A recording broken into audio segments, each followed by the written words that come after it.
जहाँ पर दो सहेलियाँ अन्वी और तान्या रहते थे। तान्या का इस दुनिया में कोई नहीं था, सिर्फ एक बीमार पिता थे मनोहर, जबकि अन्वी एक अमीर घर से थी। और एक दिन, बेटी, अब तू पूरी 20 वर्ष की हो गई है, पर मैं तुम्हारी शादी भी नहीं कर पा रहा। बताओ भला मैं कैसा नालायक पिता हूँ। धन न होने की वजह से कोई तुमसे शादी करने को तैयार नहीं है बेटा।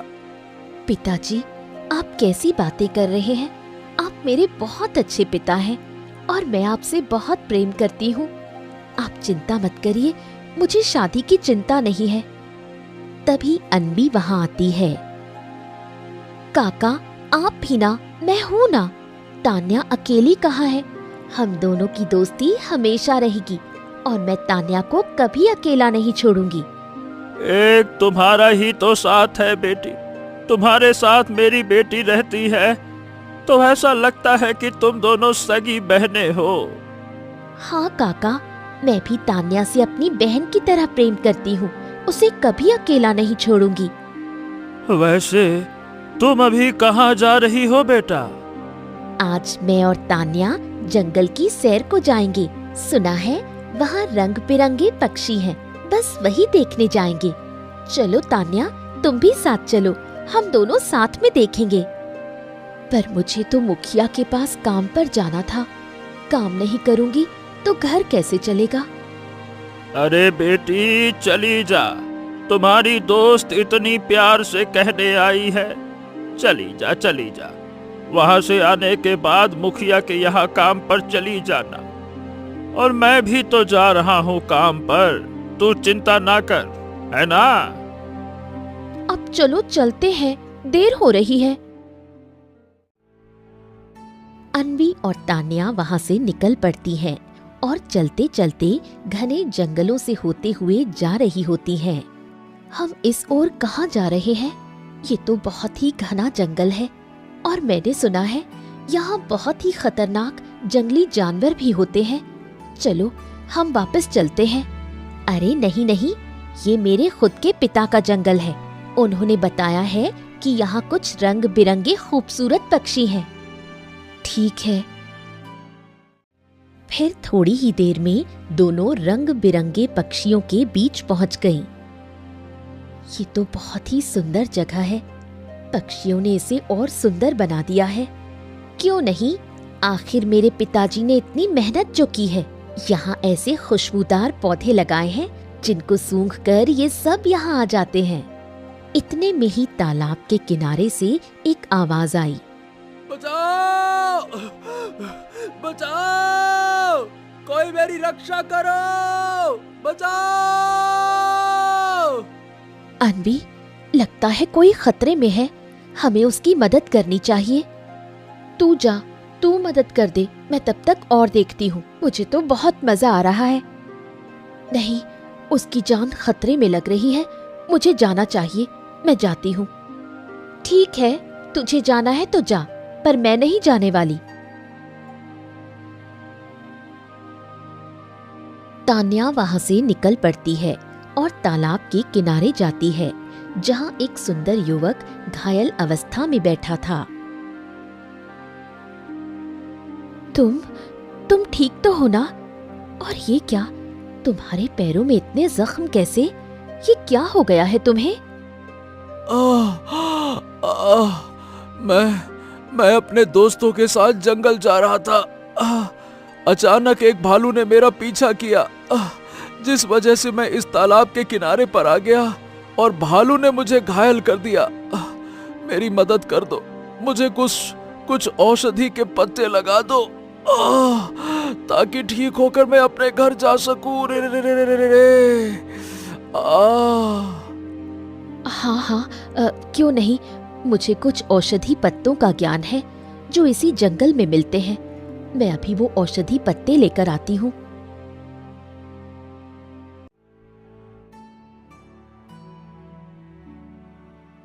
तान्या जंगल से औषधि पत्ते तोड़कर रवि के जख्मों पर लगाती है। हाँ, तुमने तो बहुत ही अच्छा औषधि के पत्ते लगाए हैं। मेरे जख्म में कुछ राहत मिली। वैसे तुम्हारा नाम क्या है? मेरा नाम तान्या है। वाह, तुम तो सच में बहुत ही नेक इंसान हो। तुमने मेरी मदद की, वो भी बिना स्वार्थ के। मुझे बहुत अच्छा लगा। हाँ। इसमें स्वार्थ की क्या बात है? तुम घायल थे, और घायल दोस्त हो या दुश्मन, मदद सभी को करनी चाहिए। मैंने कोई बड़ा काम नहीं किया। तुम दिल की बहुत अच्छी हो। तुम्हारा बहुत बहुत धन्यवाद। अब मैं घर जाता हूं।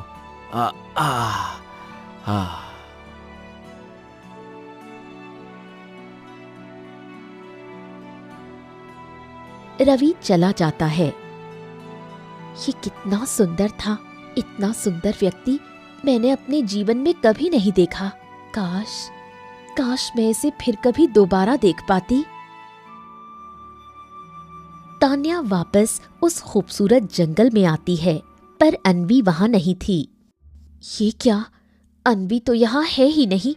पता नहीं कहाँ चली गई होगी। फिर तान्या गांव लौटती है।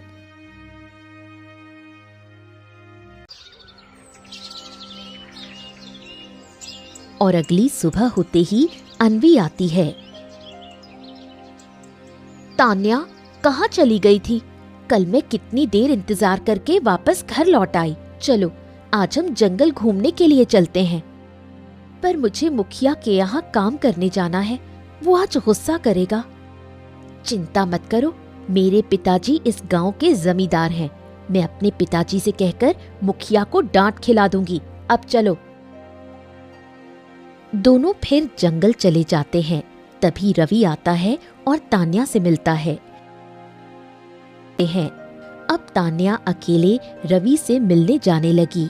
वहीं अन्वी भी अपने पिता से शादी की बात कर लेती है, इस बात से अनजान कि रवि और तान्या एक दूसरे के प्रेम में डूब चुके हैं। सही कहती हो। अच्छा तान्या, मैं तुम्हें करीबन 20 दिनों से जानता हूं, और सही बताऊं, तुम ना मुझे बहुत पसंद हो। मैं तुमसे सच्चा प्रेम करने लगा हूं। ये बताओ, क्या तुम मुझसे विवाह करोगी? ये तुम क्या कह रहे हो? नहीं, मैं तुमसे विवाह नहीं कर सकती हूँ। मेरे पिताजी बीमार हैं और उनकी जिम्मेदारी मेरे ऊपर है। मैं तुम्हारे पिताजी का बहुत अच्छे से ध्यान रखूंगा। अरे बिल्कुल अपने पिताजी की तरह। हाँ, और मैं उन्हें अपने साथ ले जाऊंगा ना। क्यों चिंता करती हो? फिर तो ठीक है, मैं अपने पिताजी से इस बारे में बात करूंगी। वहीं पेड़ के पीछे से अन्वी ये सब सुन लेती है। अच्छा, तो ये महारानी इससे छुप छुप कर मिल रही है। नहीं नहीं नहीं, मेरी ही सहेली मेरे प्रेम को मुझसे छीने, ये मुझे हरगिज मंजूर नहीं। मुझे किसी भी कीमत पर रवि को हासिल करना है, और वो किसी भी कीमत पर मेरा ही पति बनेगा, तान्या का नहीं। मैं उसको कभी तान्या का नहीं होने दूंगी। अन्वी गुस्से में जंगल में एक कुटिया में जाती है, जहाँ एक अघोरी बैठा था। आओ आओ आओ आओ आओ बेटी, बताओ कैसे आना हुआ? सब ठीक तो है ना? गुरुदेव, आप तो जानते हैं मैं आपकी कही हर बात मानती हूँ, पर इस बार मुझे आपकी मदद की सख्त जरूरत है। तुम्हारे पिताजी मेरे बहुत अच्छे दोस्त थे। तुम मेरी बेटी जैसी हो। बताओ। मेरी एक दोस्त है तान्या, वो एक लड़के से प्रेम करती है, जबकि मैं भी उसी लड़के से प्रेम करती हूँ। मैं उसे पाना चाहती हूँ। किसी भी कीमत पर मुझे अपनी दोस्त तान्या को अपने रास्ते से हटाना होगा। ये तो चुटकियों का काम है। मैं अभी उसे जान से मार देता हूँ। रुक जाओ। नहीं नहीं, वो मेरी बहुत अच्छी दोस्त है। मैं उसे मारना नहीं चाहती, बस उसे ऐसी जगह रखना चाहती हूँ जहाँ उसे कोई ढूंढ ना सके। हाँ ठीक है, ये तो मेरे चुटकियों का खेल है, रुको। फिर अघोरी अपनी झोली से भभूत निकालकर अन्वी को दे देता है। बगड़बम बगड़बम बगड़बम बगड़बम। ओम। ये लो बेटा, ये भभूत ले जाकर अपनी सहेली पर डाल देना। फिर वो एक नीली चिड़िया बनकर काली पहाड़ी की गुफा में कैद हो जाएगी और बस कभी भी कोई उसे ढूंढ ही नहीं पाएगा। आपका बहुत बहुत धन्यवाद। अन्वी भभूत लेकर वहां से निकल पड़ती है।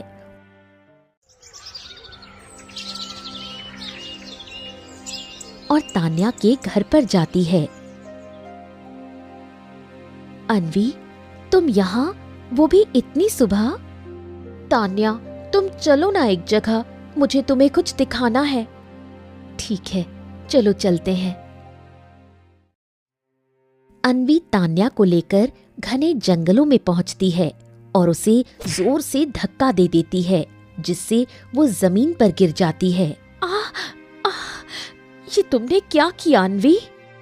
मैंने तुम्हें कितनी बार कहा है कि मेरे रास्ते से हट जाओ, वरना तुम्हें इसकी भारी कीमत चुकानी होगी। ये तुम कैसी बातें कर रही हो? हम तो इतनी अच्छी सहेलियां हैं, फिर इतनी नफरत क्यों? क्योंकि तुम मेरे प्यार के बीच में आ रही हो और तुम्हें कभी भी मैं अपना प्यार हासिल नहीं करने दूंगी। वो सिर्फ मेरा है और मेरा ही रहेगा। अन्वी भभूत निकालती है और तान्या पर छिड़क देती है। तभी तेज रोशनी फैलती है और तान्या एक नीली चिड़िया में बदल जाती है। अब जब तक काली गुफा में कैद रहोगी, तब तक मैं रवि को अपने प्रेम जाल में फंसाकर उससे विवाह कर लूंगी। इतना कहकर अन्वी जोर जोर से हंसने लगी और ऐसे ही 2 दिन बीत गए।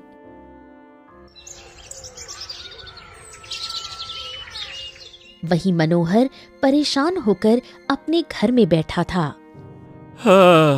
हे भगवान, हे भगवान, अरे 2 दिन हो गए पर मेरी बेटी कहाँ है और अभी तक आई क्यों नहीं? इस तरह तो वो बिना बताए कहीं भी नहीं जाती थी। एक काम करता हूँ, गांव वालों से जाकर पूछता हूँ। गांव वालों को शायद पता हो कि किस तरफ गई होगी। जाता हूँ।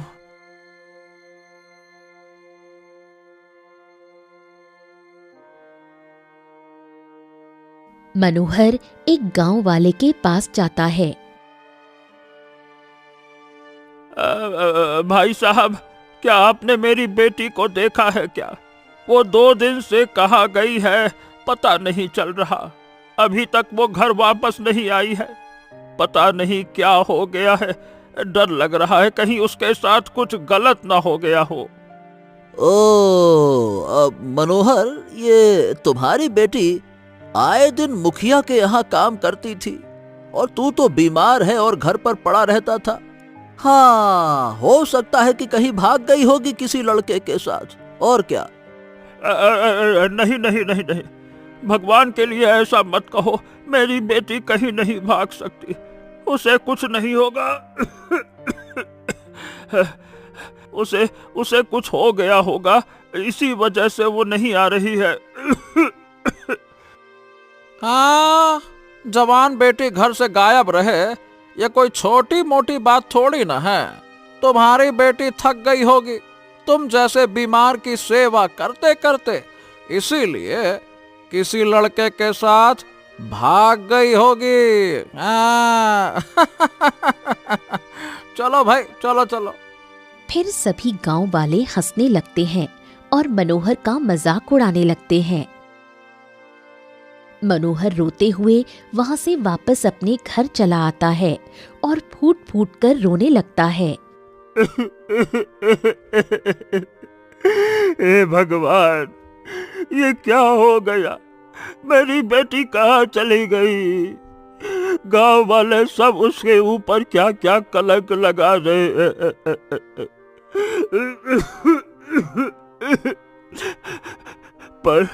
पर मेरी बेटी ऐसा कुछ नहीं कर सकती। मुझे अपनी बेटी पर पूरा भरोसा है।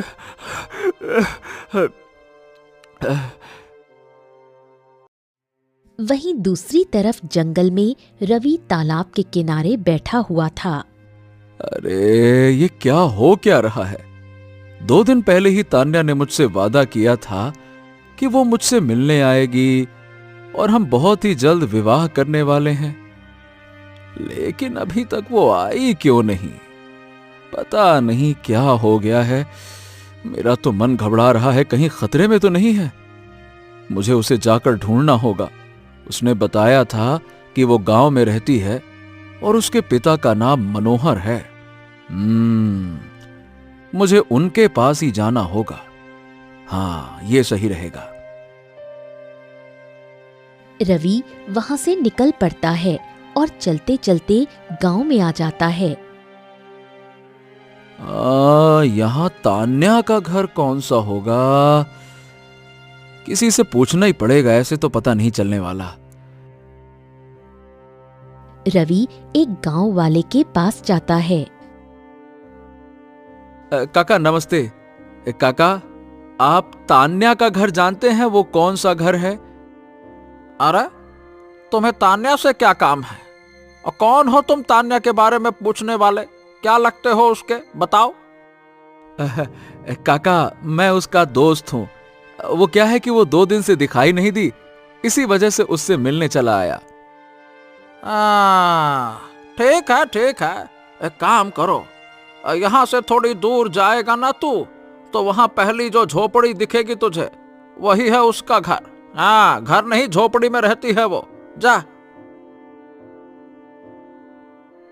गांव वाला आगे बढ़ जाता है और मन में कहता है, अच्छा तो ये चक्कर है। अब तान्या को ढूंढने लड़का घर तक आने लगा है। वाह वाह वाह वाह वाह वाह, ये लड़की तो जरूर कुछ बड़ा कांड करके गई है, जिस वजह से वो लापता हो गई है। रवि जैसे ही घर पहुंचता है तभी मनोहर फूट फूट कर रो रहा होता है।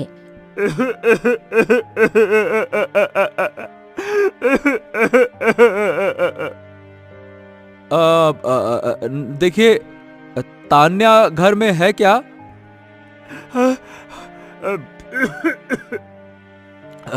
अरे कौन हो बेटा, और तान्या को क्यों खोज रहे हो? देखिए नमस्ते, मैं तान्या का बहुत अच्छा दोस्त हूं और उसे 2 दिनों से देखा नहीं है, इसी वजह से परेशान हो गया। क्या वो घर पर है और ठीक तो है ना काका? अरे क्या बताऊं, मेरी बेटी 2 दिन से लापता है। मैंने सब जगह ढूंढ लिया, परेशान हो गया हूं। पर मेरी बेटी कहीं नहीं मिल रही, पता नहीं कहां और किस हालत में होगी, समझ नहीं आता। क्या बात कर रहे हैं? ऐसा कैसे हो सकता है? वो तो बिना बताए कभी कहीं नहीं जाती थी और 2 दिन हो गए। मैं भी टूट चुका हूँ बेटा, मैं चाहकर भी अपनी बेटी को ढूंढ नहीं पा रहा हूँ।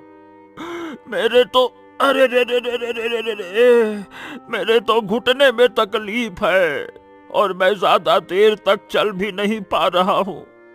बेटा, तुम मेरे लिए जाकर मेरी बेटी को ढूंढ कर ला दो, पता नहीं कहाँ चली गई। हाँ हाँ हाँ हाँ काका, मैं वादा करता हूँ कि मैं आपकी बेटी को सही सलामत वापस लेकर आऊंगा, चिंता मत करिए। ठीक है। रवि वहां से निकल पड़ता है और ऐसे ही कई दिन बीत जाते हैं। रवि सब जगह तलाश करता है पर तान्या का कोई पता नहीं चलता। तब वो उदास होकर तालाब के किनारे बैठता है। उसी वक्त वहां पर अनबी आ जाती है। यही सही मौका है, अब मुझे इसे अपने दिल की बात कह देनी चाहिए। अनबी रवि के पास आती है। तुम बहुत उदास हो, मैं जानती हूँ। तुम मेरी दोस्त से बहुत प्रेम करते थे। हाँ, और मैं उसे पाताल लोक से भी ढूंढ निकालूंगा। वो तो गरीब है, उसके पास कुछ नहीं। तुम मुझसे प्रेम कर लो। मैं जमींदार की बेटी हूँ। तुम्हें ढेर सारा धन भी मिलेगा और किसी चीज की कमी भी नहीं होगी। क्या बात कर रही हो तुम? नहीं नहीं नहीं नहीं नहीं नहीं, मैं उससे सच्चा प्रेम करता हूं और मैं अपने प्रेम का सौदा किसी धन के लालच में नहीं कर सकता। चली जाओ यहां से तुम। मुझे तुमसे कोई बात नहीं करनी। मैं तान्या से बहुत प्रेम करता हूं और मैं उसी से विवाह करूंगा। बस जाओ तुम यहां से। वो किसी और के साथ भाग गई है। वो तुम्हें कभी नहीं मिलेगी। मुझे अपने प्यार पर पूरा भरोसा है अन्वी। वो मुझे छोड़कर कहीं नहीं जा सकती। वो मेरे पास जरूर आएगी, जरूर आएगी। रवि वहां से निकल जाता है। तुम कितनी भी कोशिश कर लो, लेकिन तुम उसे कभी नहीं ढूंढ पाओगे और हर हाल में तुम्हें मेरे पास ही आना होगा। ऐसे ही कई दिन बीत गए।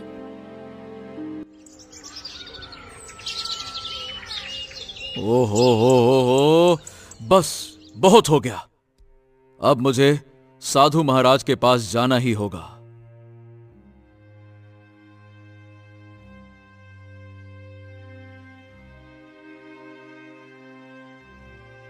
फिर रवि चलते चलते एक कुटिया में पहुंचा, जहां साधु महाराज तपस्या कर रहे थे। रवि जाकर साधु के पैर पकड़ लेता है। साधु महाराज, साधु महाराज, साधु महाराज, बहुत परेशान हूं साधु महाराज। मेरी प्रेमिका तान्या कहाँ है? मैं उसे कई दिनों से ढूंढ ढूंढ कर परेशान हो चुका हूं। पता नहीं वो धरती में चली गई या पाताल में, पता नहीं चल रहा है। उसके पिता भी बहुत परेशान है और गांव वाले उसके ऊपर पता नहीं कैसे कैसे लांछन लगा रहे हैं। साधु महाराज, कोई तो उपाय बताइए, कहाँ मिलेगी? मैं बहुत परेशान हो गया हूं उसके बिना। कुछ तो बताइए। हरिओम हरिओम हरिओम। उठो बच्चा, तुम्हें नहीं पता वो बहुत बड़ी मुसीबत में है और तुम वहां कभी अकेले नहीं जा सकते। तुम वापस लौट जाओ और उसे भूल जाओ। क्या? नहीं नहीं नहीं नहीं नहीं, मैं उससे सच्चा प्रेम करता हूं बाबा। मैं उसे नहीं भूल सकता। आप बताइए, आखिर है कहां वो? वो पाताल लोक में ही क्यों ना हो, मैं उसे वहां से लाकर रहूंगा। वो एक नीली चिड़िया बनकर काली पहाड़ी में कैद है। उसे आजाद करने के लिए तुम्हें भारी कीमत चुकानी पड़ेगी। क्या? वो काली पहाड़ी की गुफा में है? कैसे? हाँ, वो वहीं पे कैद है। ठीक है, तो मैं उसे सही सलामत वापस लाऊंगा। तुम्हें पता है ना, काली गुफा के मुख्य द्वार पर तुम्हें अघोरी की शक्ति का सामना करना पड़ेगा और वो तुम्हें पल भर में जलाकर राख कर सकता है। साधु महाराज, फिर कोई तो उपाय बताइए ना, जिससे मैं अपनी तान्या को सही सलामत वहां से वापस ला सकूं। देखो, रात के पहले पहर में तुम गुफा में चले जाना। उस वक्त अघोरी की शक्ति थोड़ा कम हो जाती है। वो नहीं जान पाएगा कि तुम काली गुफा में कदम रख चुके हो। और महाराज, फिर मैं अपनी तान्या को इंसानी रूप में कैसे ला सकता हूं? वो इंसानी रूप में तब आएगी जब प्रेम की जीत होगी।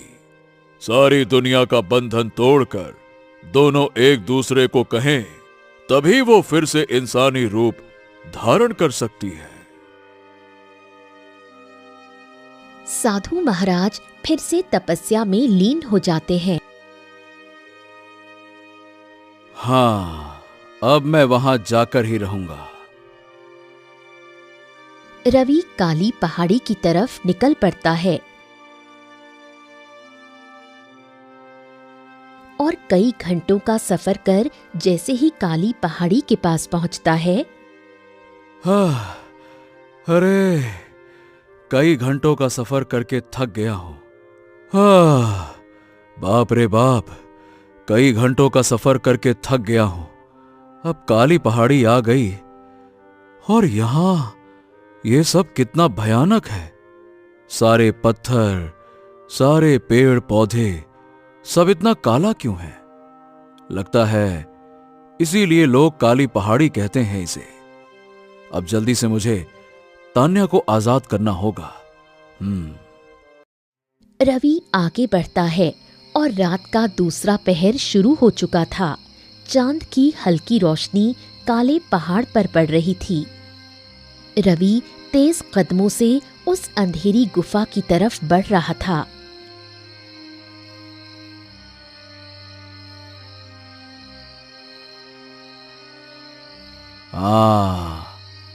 यही सही वक्त है। मुझे जल्दी से गुफा के अंदर जाना चाहिए।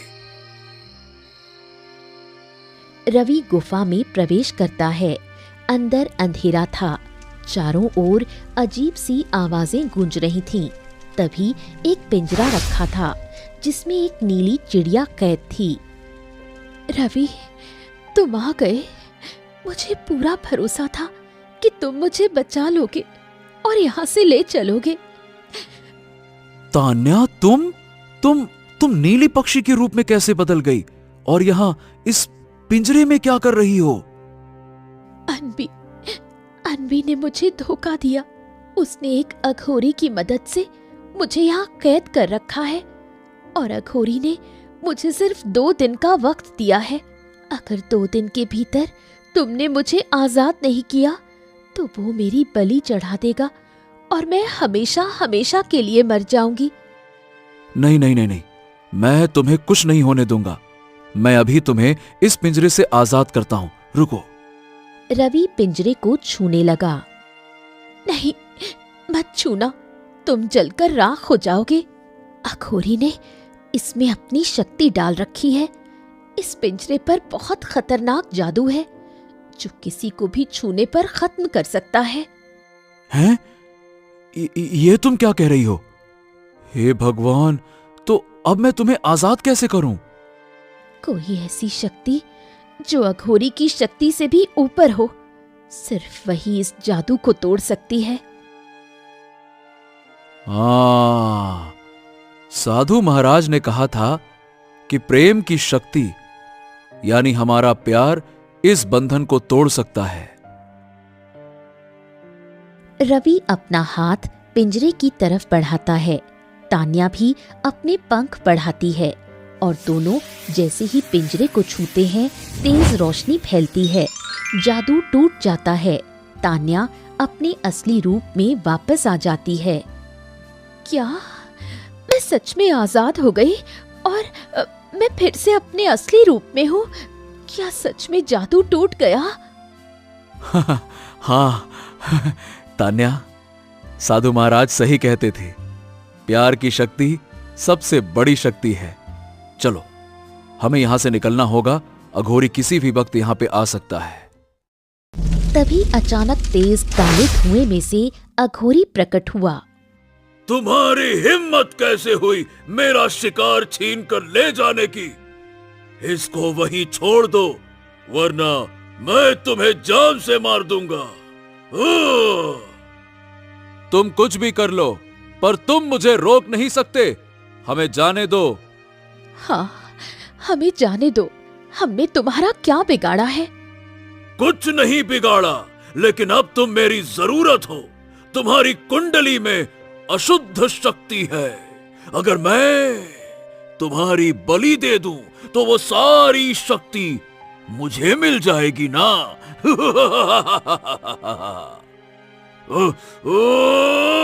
अघोरी हमला करने ही वाला था। रवि एक बड़ा घंटा उठाकर उसके सिर पर मारता है, जिससे अघोरी बेहोश होकर गिर जाता है। तान्या, जल्दी से चलो, अघोरी बेहोश हो गया है। हमें यहां से निकलना होगा। चलो।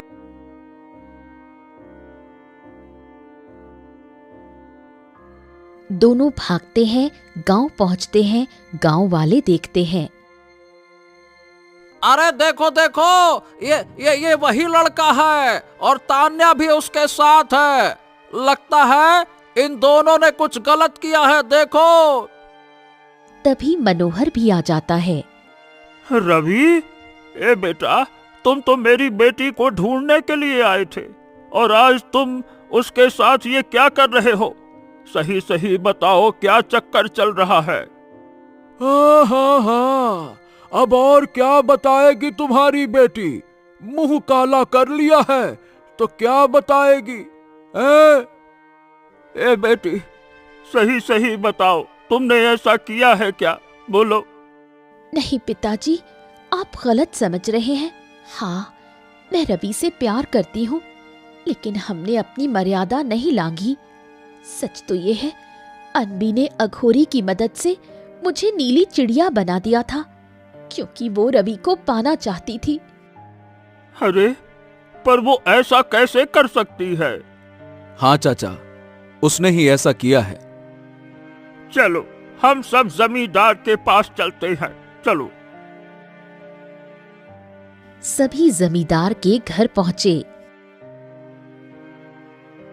क्या बात है, सब ठीक तो है ना? जमींदार साहब, आपकी बेटी अनवी और मेरी बेटी बचपन की सहेलियां थी, लेकिन दोस्ती दुश्मनी में बदल गई। अनवी ने अघोरी से जादू करवाकर मेरी बेटी को चिड़िया बना दिया था। ये क्या बात कर रहे हो? मेरी बेटी ऐसा हरगिज नहीं कर सकती। झूठ बोल रहे हो तुम लोग। अनवी बाहर आई। ये कैसे हो सकता है? तुम इंसान कैसे बन गई? बेटी, क्या तुमने सच में तान्या को चिड़िया में बदल दिया था? हाँ, क्योंकि मैं रवि से प्यार करती हूँ और मैं उसे पाना चाहती थी। ओहो, अनवी अनवी अनवी, मैं तुमसे प्यार नहीं करता, मैं तान्या से प्यार करता हूँ और मैं उसके साथ ही अपनी जिंदगी बिताना चाहता हूँ। ये बात तुम समझती क्यों नहीं हो? उससे पहले तुम्हें मेरी बात समझनी होगी। मेरी बेटी ने कहा कि वो तुम्हें पसंद करती है, मतलब करती है, और रवि, तुम्हें हमारी बेटी से शादी करनी होगी, वरना इतने कोड़े मारेंगे, इतने कोड़े मारेंगे ना कि कुड़ कुड़ के मरोगे तुम। समझ गए? मैंने सोचा था कि आप अपनी बेटी का सच जानकर उसे सही रास्ता दिखाएंगे, पर अब लगता है कि आपको मेरा परिचय देना ही पड़ेगा। अच्छा? एक मामूली सा लड़का होकर मुझे परिचय देगा? तभी एक सैनिक आता है। राजकुमार, आपने हमें बुलाया? कौन राजकुमार? यहाँ कोई राजकुमार नहीं है। पागल हो गए हो क्या? जमींदार, ये सैनिक मुझे राजकुमार कह रहे हैं क्योंकि मैं इस राज्य का राजकुमार रवि प्रताप सिंह हूं। क्या तुम राजकुमार हो? तुमने बताया क्यों नहीं? हाँ, क्योंकि जब तुमने मेरी मदद की थी तब तुम्हारे दिल में इंसानियत थी, ना कि धन दौलत का लालच। मैं चाहता था कि तुम मुझे मेरे दिल से प्यार करो, मेरी पहचान से नहीं। मुझे मुझे माफ कर दो राजकुमार, मुझे आपकी सच्चाई नहीं पता थी। मैं आप सही कह रहे हैं। मुझे इस नालायक को एक लपड़ मारूंगा तो सही हो जाएगी। आपने बिल्कुल सही कहा, मैं इसको समझाऊंगा। बहुत बड़ी गलती की इसने। क्यों गई थी अघोरी के पास, है? नहीं, तुम राजकुमार नहीं हो सकते। ये नहीं हो सकता। एक गरीब लड़की इस राज्य की महारानी नहीं बन सकती है। मैं ऐसा कभी नहीं होने दूंगी। अरे अब तो चुप हो जा। एक शब्द मुंह से निकाली तो बहुत मारूंगा मैं। चुप हो जा, नालायक कहीं की। बस, बहुत हो गई तुम्हारी बातें। सब लोग ध्यान से सुनो। आज मैं घोषणा करता हूं कि मैं तान्या से कल राजमहल में धूमधाम से विवाह करूंगा और आप सब आशीर्वाद देने के लिए जरूर आइएगा।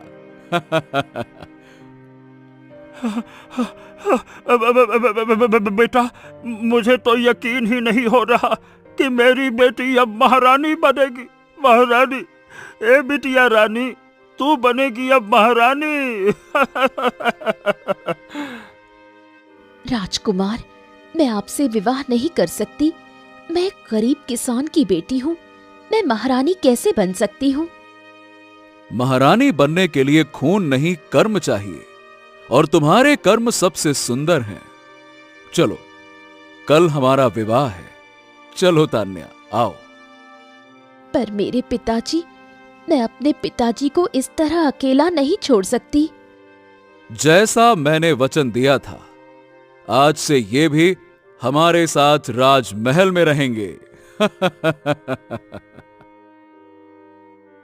रवि, तान्या और मनोहर राजमहल चले जाते हैं। अगले दिन दोनों धूमधाम से विवाह करते हैं और खुशहाल जीवन बिताने लगते हैं।